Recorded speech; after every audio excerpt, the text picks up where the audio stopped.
For months, I've been agonizing over whether I should quit one of my jobs, but I'm so scared to make the final choice. Should I stay a little longer? Should I just go ahead and put my notice in now? I don't know. Will this spell help me make up my mind? Let's see. In Judica Isle's book, Pure Magic, I found a spell called Apollo's Balls of Fortune. Will I make ball jokes this whole video?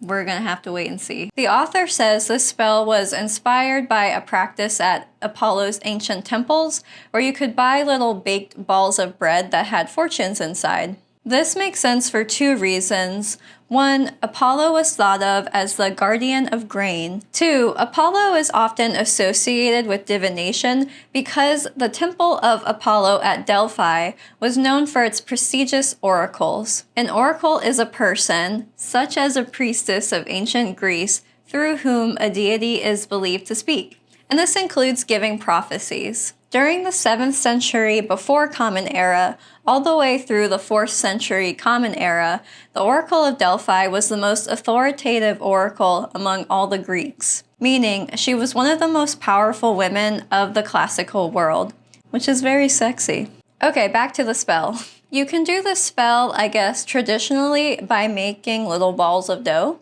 They can either be baked or stay raw, whichever way you feel like doing it, and be sure to add extra flour on top so they don't get all sticky. The author does suggest using aluminum foil balls as an alternative, but I didn't love that. It feels very crunchy in a bad way, and I don't want to waste just like big balls of aluminum foil. But I finally thought of the perfect alternative, Play-Doh.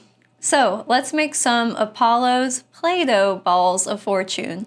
Step 1 is to get 2 small pieces of paper and write down the 2 things you are trying to choose between. Mine are wait longer or put in my notice now. Here I am struggling to get the lid off of the Play-Doh. Why is it so hard? Step 2 is to make your balls. They should look similar because you don't want to be able to tell them apart, so try to make them the same size. Step 3, put the paper into the balls. I'm going to roll the slips of paper up like a scroll and carve out a little hole and kind of jam them in there. Step 4, juggle them around a bit so you don't know which is which. Okay, so next the book says, when you're ready, ask Apollo to direct your hand and pick your fortune.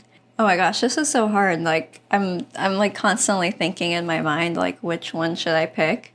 But I had a feeling about this one actually like right away. So I'm gonna go with that and try not to second guess it too much. Okay, let's see which one I picked. Oh, it says put in your notice. Well, that's good, because honestly I was going to be pissed if it was like wait longer, because like I planned doing this spell like a week ago, but since then I've been like, I am done. I am ready to quit. I think I'm going to send off that putting in my notice email this weekend. So it's cool that the spell worked out, because if it had said wait longer, I would have been like, sorry, you're wrong. But that's also why these kinds of spells can be cool, because once you get an answer, you can be like, oh, that's actually not what I want. Like now that I'm faced with a choice, I know what I truly want. So it can work either way, right? Either way, you're getting to the heart of what you want to do.